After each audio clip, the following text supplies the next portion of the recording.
Hello everybody and welcome back to Rulebook Rundown. My name is CloudArt and I'm joined by Shave and Armored Priest here. And today we're going to be doing a playthrough of the new Kinfire Chronicles game. We're using the Tabletopia demo for this. The game isn't quite released yet, should be out in August of this year. But we wanted to run through the first scenario and kind of go over some of the rules and stuff for that. So let's get started here. We first start off with the story.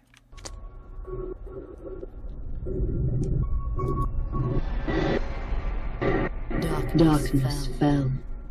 Every last star in the sky was blackened out. Shave, can you mute? It was madness.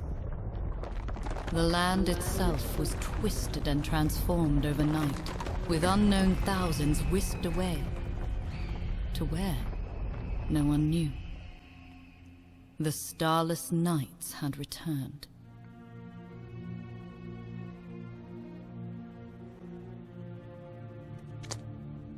In this chaos, there stood a single beacon. The elven city of Dinlux. Its Kinfire lighthouse bathed the area in a protective glow. Only those within reach of the lighthouse survived the first starless night, including the great army laying siege to Dinlux that very hour.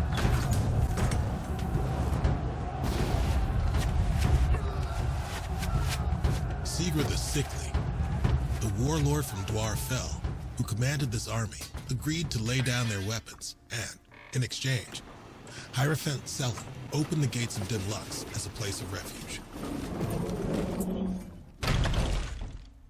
But peace was not so easy.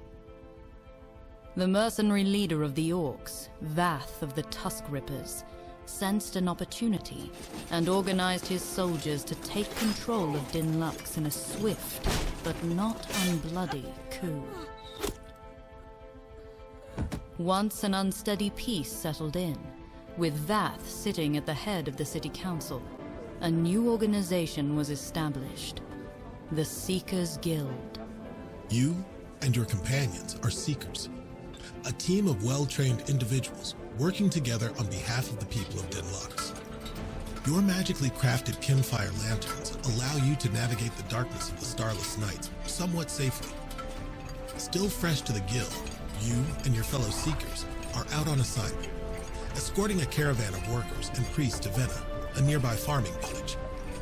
Hierophant Selin will arrive in a few days to complete a new lighthouse, built to protect the people and farms who have become essential to feeding the now overcrowded city. Night is beginning to fall, the normal kind, thankfully, when a dark shadow passes overhead. A shriek breaks the silence, followed by the rustling of leathery wings.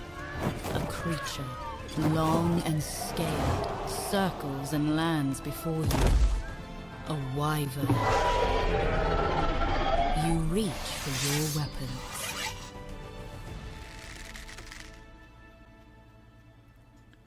Ooh, yeah. Man, Foreteller, I'm liking where they're going these days. Alright, stop that. So that is on the backside of our Quest 1 info thing, was all that stuff. And then that says open the atlas to map 1, and then read card 1-1. The game already is on map 1, so story card 1-1 says, as you lift your weapons to do battle with the wyvern, a shivery feeling rushes through you. An almost alien feeling of deja vu and correctness, as if you've been waiting all your life for this moment. You gain 2 fate tokens. Punch them out of the cardboard in Quest 1, place them next to the map on space indicated. Then go to card 1-2, refer to the combat rulebook to learn how to set up and play combat. Alright, so that card is giving us our first 2 fate tokens. And the fate tokens are used to basically scry 4 for the next 4 upcoming chips, and then we choose one to keep, which is pretty neat. So then we go to card 1-2. So this has our battle setup. This is going to determine where the numbers are like the 1 through 5 for the first attack, 6 through 9, the darkness for the middle, 10 through 12 for the bottom attack, how much health the wyvern has, his starting position, and our starting positions. So the wyvern actually starts in the bottom right. We have chosen our characters already. I'm going to be Velora Helmsman, and I'll start way up here. I'm Armored Priest. I have chosen Roland Wordforger.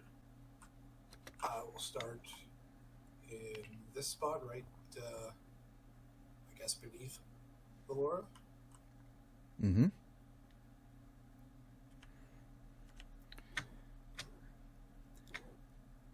And Shave, are you back? And I'm going to be Asha of Brillbook. Yeah.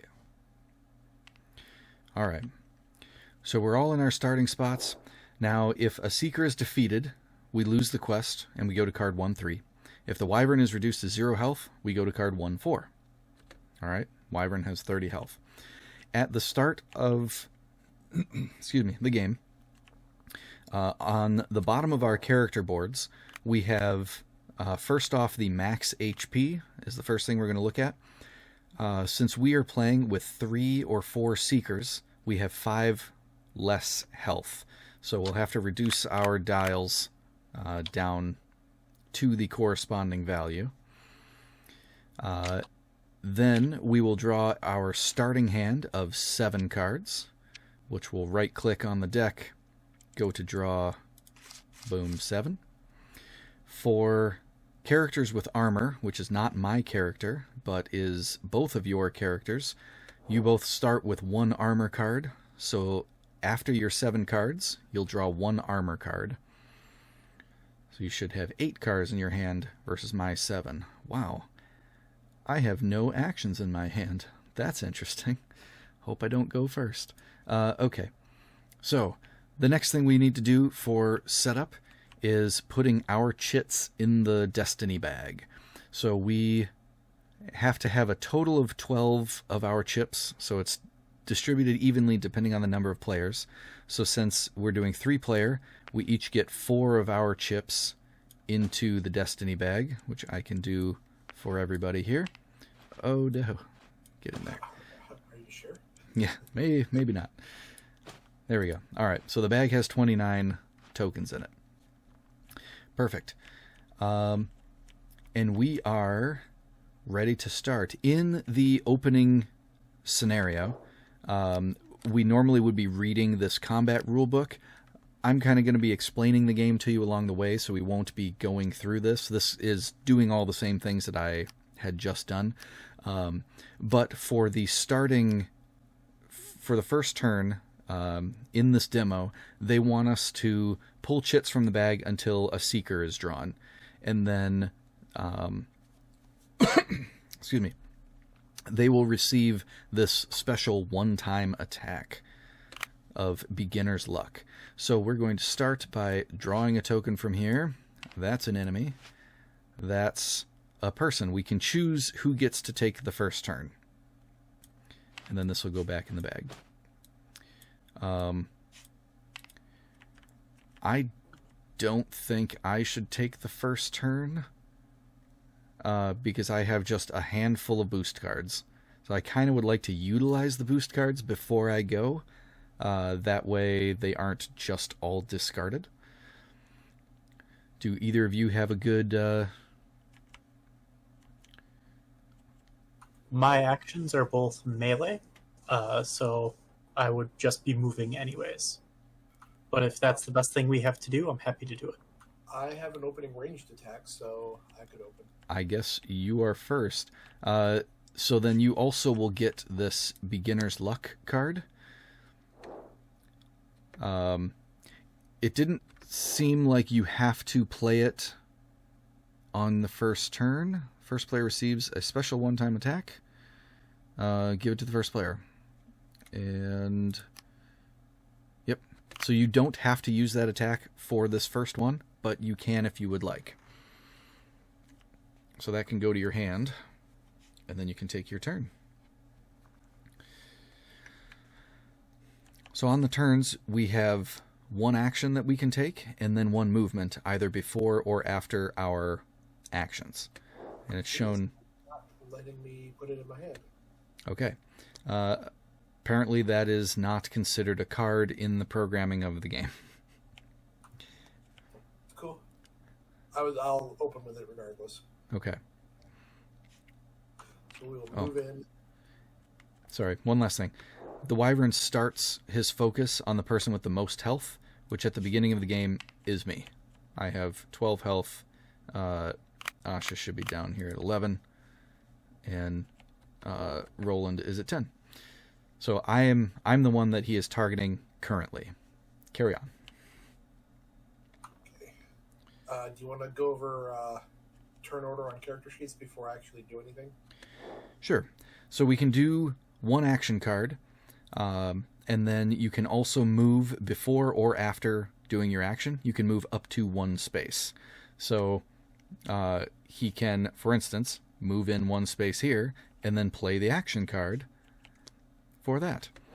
On Beginner's Luck, it is a ranged attack. It has the bow here. That means that you can attack from one space away, and it will be doing 4 damage. Since it's in this black burst, that means that it is a aggro drawing attack. So he will now be the new focus of the attack from this attack.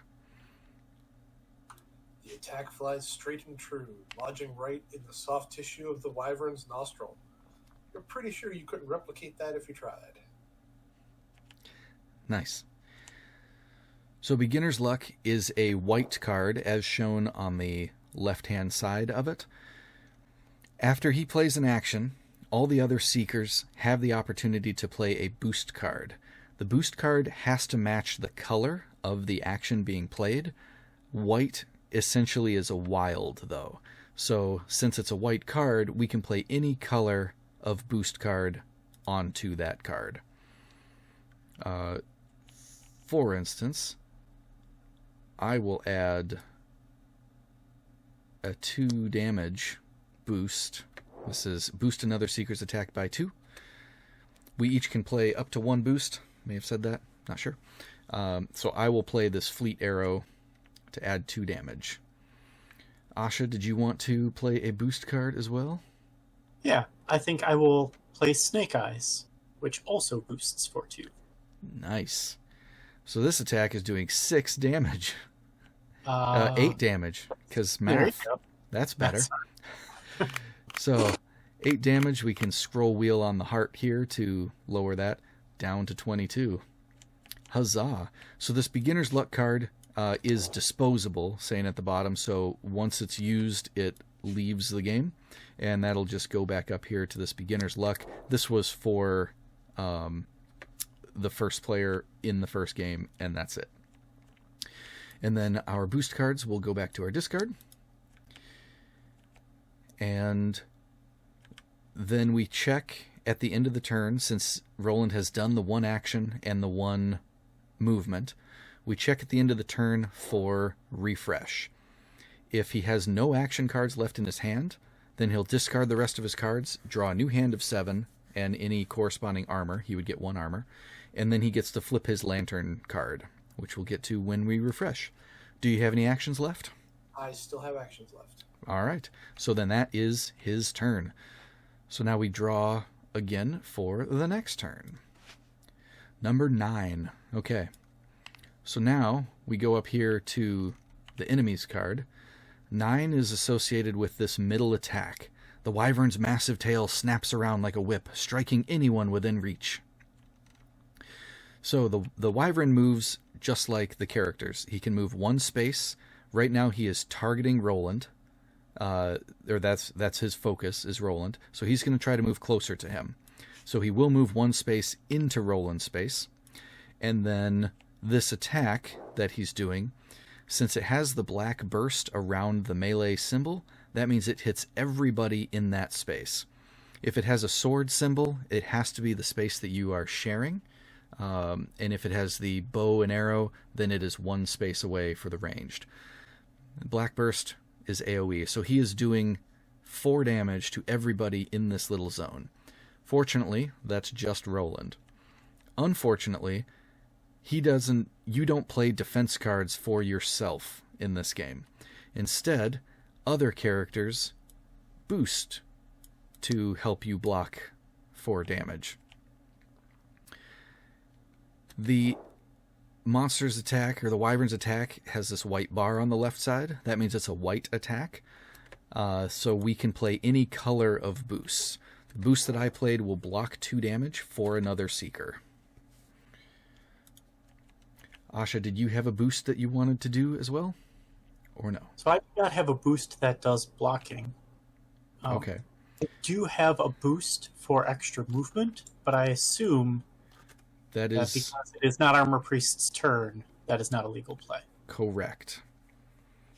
I think the only ones, as of right now, and as far as this opening scenario at least, the only boost cards that we can use on an enemy's turn is the prevent damage, or the block damage. Then in that case, I am not helpful. Okay. So I reduced the attack by 2. That means instead of 4, he's hitting for 2 damage. How much armor do you have in hand? I have 1 armor in hand. All right. So that reduces the damage by another 1. So that brings it to 1 damage that you take. And then you have to discard an armor card. If you had multiple armor, you would reduce the damage by however many armor cards you have. And then you would still discard 1 armor card. Okay. That's interesting. I didn't know that was how it worked. Mm-hmm. So your armor still, if you have a lot of armor, it can still block a lot, but it will slowly kind of be chipping away. So you've taken 1 damage, so you can reduce your health dial by 1 there. Boop, down to 9. Perfect. And that is the wyvern's turn for that attack. So we go to drawing again. It's a heart again. So we can choose, when the hearts get pulled out of the bag, they go on this time track. Once this gets 4 things on it, I will explain kind of what that does. But the hearts let us choose, again, who does an attack. Asha, do you want to? Take a turn. Yeah, go for it. Okay. I'm going to use my move to get into this space. Okay. My special ability is attacks made by other seekers deal +1 damage to enemies in my space. So, Okay. So as just long as say that as a reminder to don't bother giving me extra movement because I won't use it. okay, that's a good But for my action, call. I'm going to play Blinding Flash, which does not pull aggro. So focus is still not on me. Mm-hmm. It only deals 1 damage, but after the attack, going to place 1 stunned on up to 3 of your target's active abilities, which means I will be stunning each of his abilities. That is awesome. That's why I jumped on that heart. So we're putting stunned statuses on each of the attacks here. Stun status, oh, that's sideways, says when this triggers, it's discarded and this enemy cannot attack this turn. So that just negates their whole attack, which is cool. And it's 1 damage. We can boost this. So this is now a green action. So I can play this boost splatter arrow situation because it also is green, so it shares a color with the card to add an additional damage. I can also boost this. All of these characters have special abilities. And Roland's special ability is when he boosts, he does not have to match colors. Yeah. So I am choosing to use that to boost. That's awesome. So that adds another damage. So that's 3 damage total. He's down to 19. Do you want to read your what your blinding flash does there?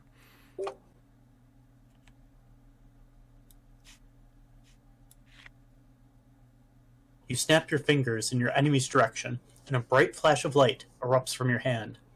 The enemy screeches and flinches away, closing their eyes in pain.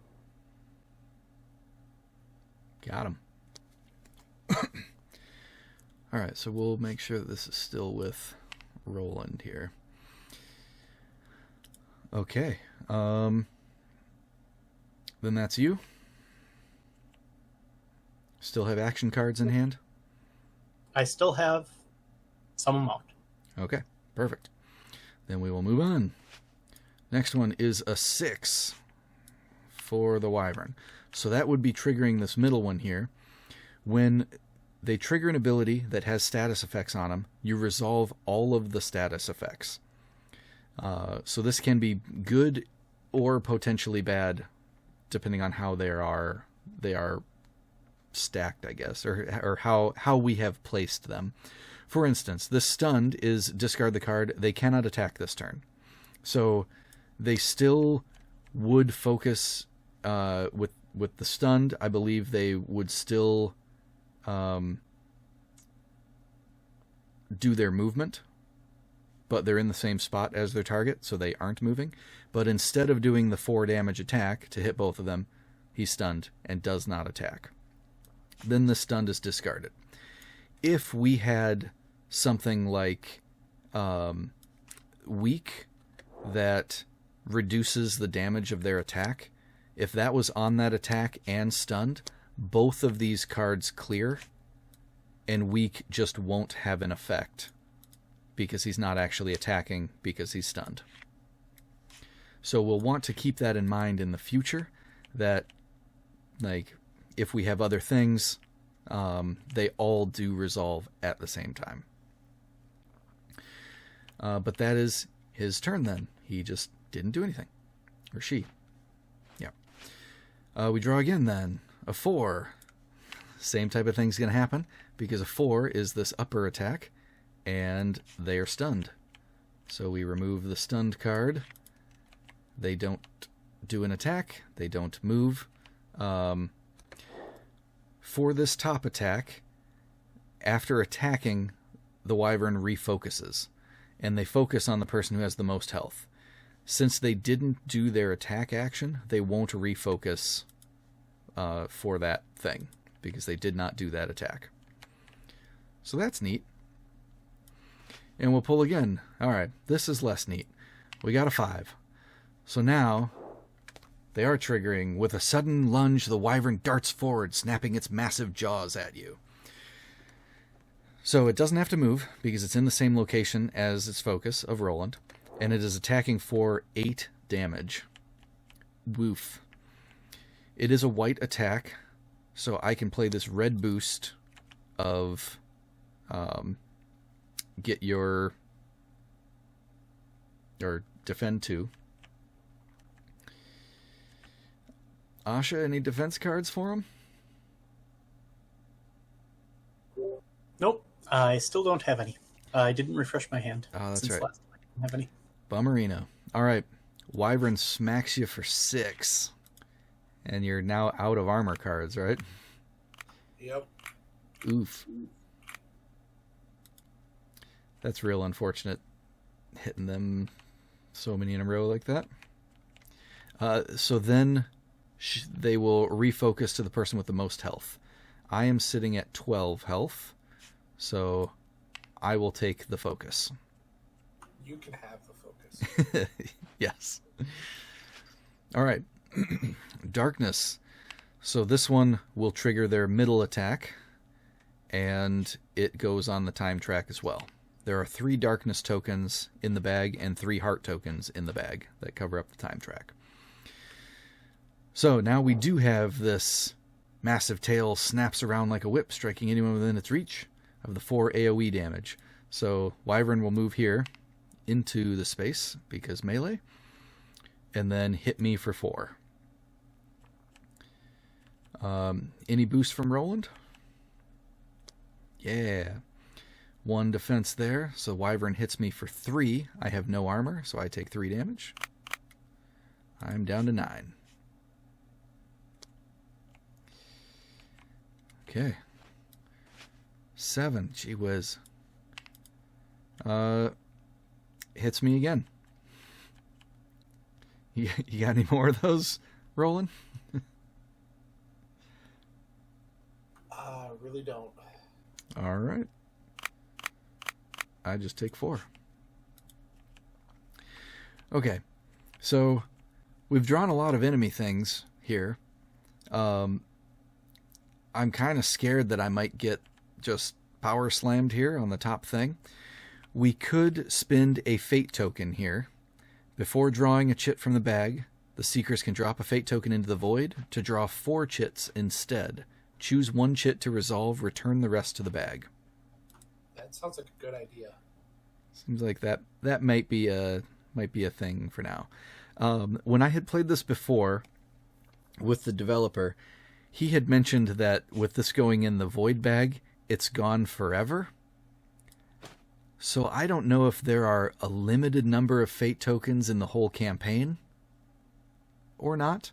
Obviously, it doesn't matter for our demo because we're not continuing this for the entire campaign, but that's kind of an interesting thing to keep in the back of our mind, that there may be a limited amount of fate tokens. All right, yep, that would have defeated me right there. Jeez. There's the next 4. I say we have Asha take a turn. Yeah, I think that's probably for the best. All right, so we'll put these back in the bag. They get all reshuffled up, and Asha will take her turn. So I'm going to move in and play an action. Coup de grace. Unfortunately, the enemy is not at 8 life or less, so this is just an attack for 3 that draws aggro. Asha rises up silently behind her enemy. May you make better choices in a future life. All right. You said you did not want to move, so that's the only sort of boost I can give for that card. The extra 2 damage there is pretty good, though.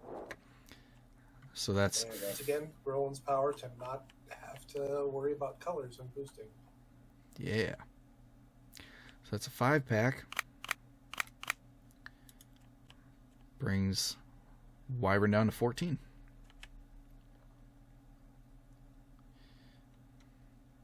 All right. Then at that point, I run out of action cards. Okay. So I'm going to discard down and redraw. All right. Thank you.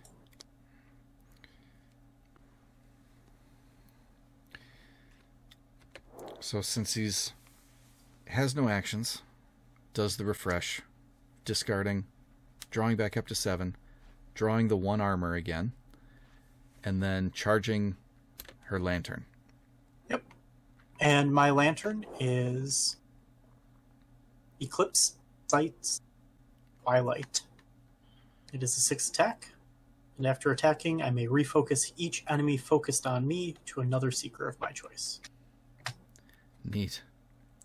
So the lanterns are kind of our super abilities that are unique to each character, and they are treated as a card in your hand, and any time that you refresh at the end of a turn, you get to gain that lantern card back again. So it'll just flip over when you are after you've used it, and then when you refresh, you flip it back face up and can use it again. Super neat. All right, so you had taken the aggro from the last thing, and that's your turn. So now we draw again. It's me. Huzzah. All right. I don't have any action cards. So I have the option, or I will pass as my action. When I pass, I can choose to either draw or discard a card. In this instance, I'm not going to draw a card because I don't want to draw into an action card and then not be able to be getting rid of it. So I'll choose to discard a card instead, which isn't going to matter. I am going to move 1 space away for my movement. My special ability is anytime I enter a space without enemies, I can choose another Seeker within 1 space of me, and that Seeker gains an armor.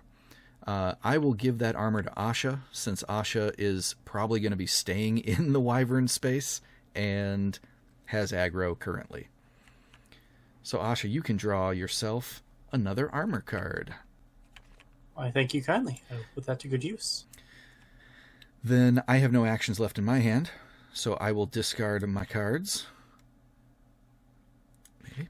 And then draw 7 new cards. I would also draw armor, but I do not have any armor. So now I have a ton of action cards. Okay. 4 next time.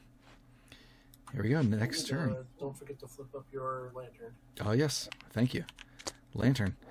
My Relentless Hunter is a snipe for 7 damage that grabs aggro, and I can target any one enemy anywhere on the map, even in my space. Normally, you can't use ranged attacks if you're sharing the space with your target, but this one will get around that, of just, here's one big boomy. All right, so we drew out the 4th heart. That's covering this 4th spot on the time track. At the end of this turn, all of the chits that had been drawn are going back in the bag. So it's a little bit of a bummer that so many enemy chits had been drawn and not as many of our turn tokens. But they will all be going back in the bag at the end of this turn. As far as who wants to go, I would not mind going. Oh my goodness. Yeah, I think you should go ahead. Okay. Sounds good. Then I'm going to play the first ward card. So ward cards, each character can have 1 ward card in play, and they're kind of ongoing actions. They say stays in play at the top. This is Eyes of the Huntress. Valora mutters the familiar charm that has aided her in so many hunts, allowing her to see clearly into the eyes of her distant prey. While this card is in play, your ranged attacks may target enemies 2 spaces away from you, and it is a free action, which means I can perform another action after this one. So we can just place up here. This is an ongoing thing. I now have range of 2, and I can play another action card. So I'm going to move away to get a little further away from this guy. And I have moved into an empty space, or a space without enemies, so I'm going to give out another armor. Let's give it to Roland this time, because I forgot that you only had 3 health. So you probably should have taken the first one anyway. It's fine. No, it's cool. She was in more danger. Yeah. All right. So now I think we'll do this. All right. I'm going to use Shot to the Knee. You fire at your enemy, hitting them right in the leg joint. That ought to slow them down. So it's a ranged attack. I can now attack from 2 away because of my Eyes of the Huntress. And it does 2 damage. I will pull Focus, but I also inflict 2 Trapped. So I'll be pulling the Focus here. And Trapped, this enemy cannot move this turn. So I think we're going to put a Trapped on both of these. Because if they were doubled up on one, they both would trigger on the same activation, which wouldn't help for 2 of them to trigger. So we'll split those bad boys up. Do either of you have a red boost you want to throw onto this? Oh, I forgot also. After you do boost if you want. Not me. Before you go any further, I want to remind you of Asha's special ability. Ah, yes. 1 extra damage because Asha shares the space. Good call. I don't. Again, Roland is a true friend. doesn't need to match colors. So I will give you a test of metal. You can either draw or discard a card. All right. I think I will draw a card this time to try to get more boosts. Nope. So I am going to also Velora's Bow. When you make a ranged attack, if you show this card that this card is in your hand, so it's just showing the card, my attack gains +1. So not using this as the action, just revealing it to add a damage. That goes back in my hand. Neat. So that's a total of 4 damage. Yep. Brings him down to 10. And then this card gets discarded. I still have actions in hand, so that is my turn. At the end of my turn, because the time track is filled, whoa, no, why the, yikes. No, okay, one at a time. These tokens are all going to go back in the bag, and these tokens will also go back in the bag. So now any of the things can be drawn again. So let's go for it. Number 3. All right. So that's up here on this top attack. They cannot move because they are trapped. So the trapped will get discarded. They can't move. I'm the focus 2 spaces away. Even though there's a character in the space, that's not the Wyvern's focus, so they will not attack for the 8. So that's cool. I'm under the assumption that they don't, since they can't hit with that, they don't resolve it at all. So they also won't refocus because they didn't swing with that 8 damage. Because that's probably like, I'm doing a huge attack. Now who am I coming after? You know, that sort of thing, to not fully focus on one person. All right, so we draw again. Roland's turn. So this is unfortunate. I could attack, but it's an area of effect, so Asha would also be taking damage. I am strong, like bull. Okay. In that case, fireball. With a gesture, a ball of flame shoots from your hand, streaking towards your target before exploding in a fiery blast. All right. So it's AoE ranged of 3 damage. This attack affects seekers in the target space as well. It's kind of a bummer. And 1 hurt. Yeah, so however many armors you have, Asha, do you have 2 in hand? I have 2, so I will discard this 1, meaning I only take 1 damage. Yes. I don't have a boost for that. Let's see, it's enemies. Okay. I feel as though if we were to boost this action, it would also hurt Asha more. Probably. That makes sense. Yeah. So but Asha does do an extra point of damage to the enemy that's in the square. Yep. So Wyvern will take 4. And we get to put a hurt on one of the attacks. Which one should we do? I'd say number 1. Let's just keep everything with some kind of something penalty. happening every time? Yeah. Okay.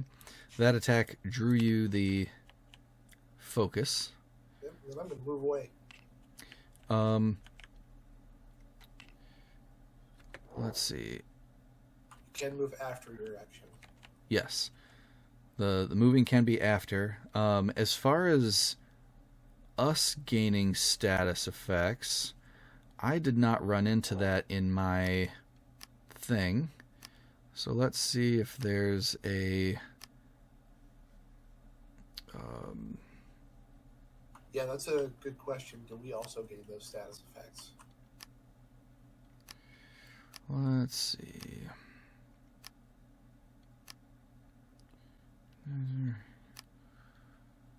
Focusing.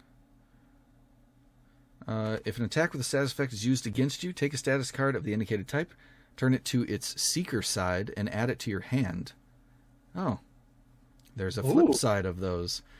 Technically, one of each statuses is typically one of each status in your hand triggers at the start of your turn, and you may discard one status of each type at the end of your turn.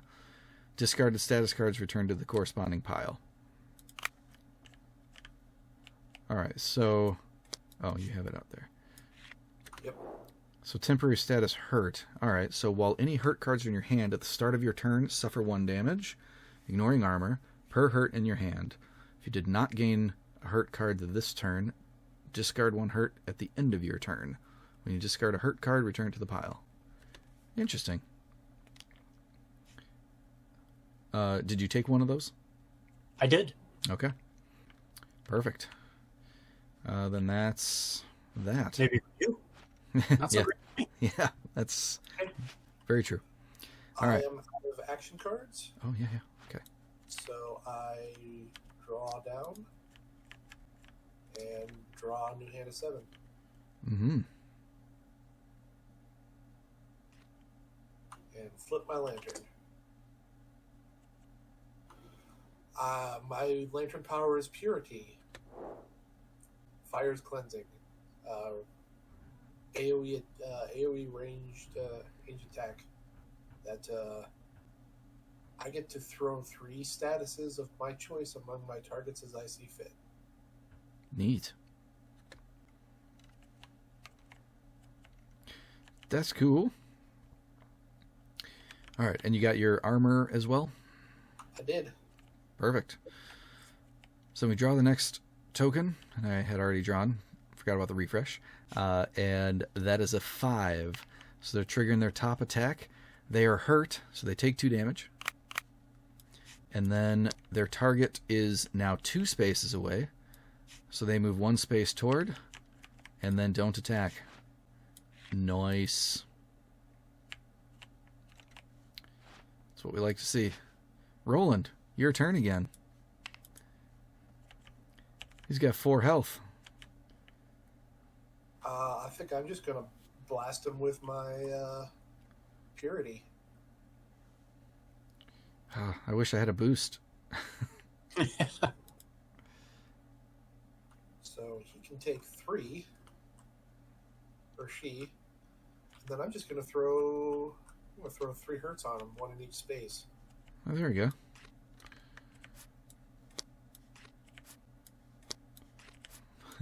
That'll do it. Pointing with his hammer, Roland cries out, "Cleanse the impure!" as flames from his lamp fill the air around him. Nice. And then I'm gonna move. Good idea. So that card drew the focus as well. Perfect. Yep. All right, then since you use your lantern card, that'll flip back face down. And that's so cool that those cards come back. I like it. All right. I'm guessing you're not refreshing yet? No, I've got plenty of actions in my hand. Oh. I think I realize why my opening hand was all boost cards. I did not shuffle my deck at the beginning of the game. Oh, no. Oh no. Whoops. Well, a little late for that. Okay. So, here we go. Darkness. It is their middle one. They first resolve all the cards, so they take 2 damage and can't move. When they take the 2 damage, they are defeated. We immediately, as soon as they hit 0, we immediately check this card here. If the Wyvern's reduced to 0, go to card 1-4. All right. Not 1-3. 1-4. The Wyvern folds its wings over itself, finally defeated. You turn to the people, expecting relief and gratitude. Instead, you're met with wide eyes and screams. You turn back in time to see the creature throw open its wings. The battle is not nearly over. The Wyvern enters its second stage. Place overlays 1A, 1B, and 1C on its sheet. When an enemy enters a new stage, remove all status effects from its sheet and reset its health to full. Any leftover damage from previous stage is ignored, and any ability tokens now on passive abilities are divided among enemies' active abilities, which is not... those are not affected for this particular character right now. If a Seeker is defeated, we lose the quest and go to 1-3. If the Wyvern is reduced to 0 health, we go to 1-5. Okay, so we have our loss and victory cards, and now we have overlay cards. So here is the new picture of the Wyvern. Cleared off the statuses. Okay. Overlay B, this normally would go right here, but since we're on Tabletopia and we have dials and stuff, we're just going to set it next to it. The focus still remains the same, but now they start with 15 health that we need to clear. And then overlay C, it has a number 5 at the bottom of this card, which matches the 5 at the bottom of here. Okay. And this says, with the Wyvern's wings shredded, it's unable to fly. However, its intense rage allows it to shrug off wounds more easily. Because this previous one was flapping the wings, it would fly down to the focus. So all attacks deal 1 damage less to the Wyvern. Oh, no. Yeah. The ability tokens now on passive abilities are divided among the other ones. So that means that the 10 will go up here to the first ability. The 11 will go to the second. Since there's 1 left, we get to choose whether we would rather have an extra activation on the AoE or on the big hit 8 damage. There are 3 of these darkness ones. So as of right now, there are more activations for the AoE, but it's also less damage, and we're trying to run away. I think I'm towards AoE, because even if 2 of us are in the same square, that's still 8 damage. Mm-hmm. And we're kind of able to control that. Yeah. Okay. So there we go. And the turn immediately ends whenever we go to another phase. So even though we had triggered their middle attack, since they resolve all of the status effects first, and it lost during the status effects, they do not take their action. And now we draw for the next turn. And it's Asha. All right. I'm going to start by using my move to get into the same square. Means that you guys attacking will do more damage. Good. That negates their passive. Yep. Well, for you. Yeah. Still not for me. I'm going to start with Odd Raven Charm. For strength, Asha looks into the glinting eyes of her charm. A reminder of the grateful beggar who gave it to her not so long ago. When played, I gain a shield. And I return this card to my hand after I draw a new hand. Ooh. It also provides me a free action. I do have my Eclipse Sight's Twilight ready to go, but since that lets me change focus, I'm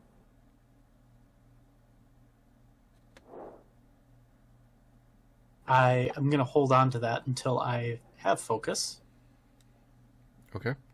And instead, I'm going to play Sneak Attack. You jam your blade into the enemy's back. Forget about someone. You murmur into your foe's ear. Because I am not the focus, this does +3 damage. Ooh. So that raises it to 4, but then the Wyvern's passive drops that back down to 3. Okay. We'll boost that with Roland's super nifty special ability that lets him play off-color cards.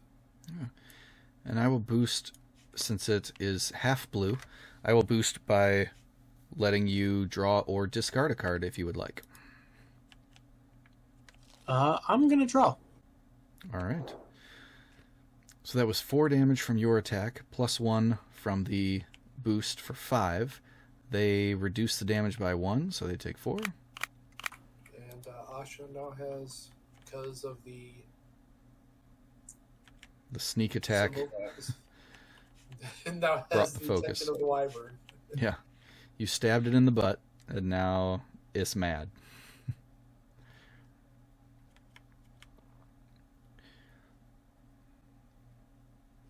I mean, the card specifically says back.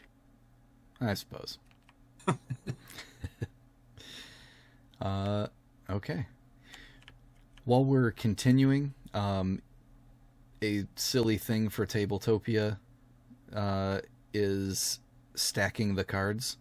So you have to, like, take one of the cards here and then hover it over one of the other cards until it gets, like, a gold thing on it, and then it will stack it together. That'll just help for when you, like, pick up everything and reshuffle. But I think all of yours are now stacked properly. I appreciate that. All right. Anyway, moving on. A 1. Uh-oh. They do big attack against you. So it's this 8 damage attack. I cannot boost you on that. Oh, and actually, during my turn, I did not take my 1 damage. So I'm going to do that now. Oh, right. From the hurt. So I do have an armor. So I will reduce it by 1 and discard the 1. Okay. And And I have a defense boost. Yep.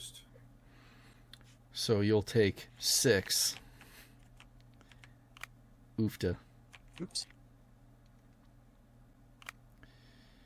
All right. Then after that big attack, they refocus on the person with the most health, which is me. Okay. Next one, 11. So that's now on the middle attack. Gonna move 1 space into me. And any boosts for defense? Maybe? I can give you 2. That helps. I got nothing for you. All right. I will take 2 damage then. Thank you for that defense. We are all at 3 health. Do we want to use our other fate token at this point to try and not have a dragon attack? That's probably for the best. Yeah, probably. All right. 1, 2, 3, 4. I would like to go because I can attack for 8, which then would be 7 damage after the damage mitigation. Yeah, that seems good. Yeah, that seems good. All right, so we'll use the heart, and we'll let me take an action. First off, I'm going to go this way. I move to a space that doesn't have an enemy, so I'm going to give an armor to... do either of you have armor? Give it to Armor Priest, because we forgot about my Odd Raven Charm. I've taken 1 less damage. Oh, because you didn't grab the armor from that? Correct. Okay. So then should you still have an armor card in hand? Yeah, you should still have an armor card in hand.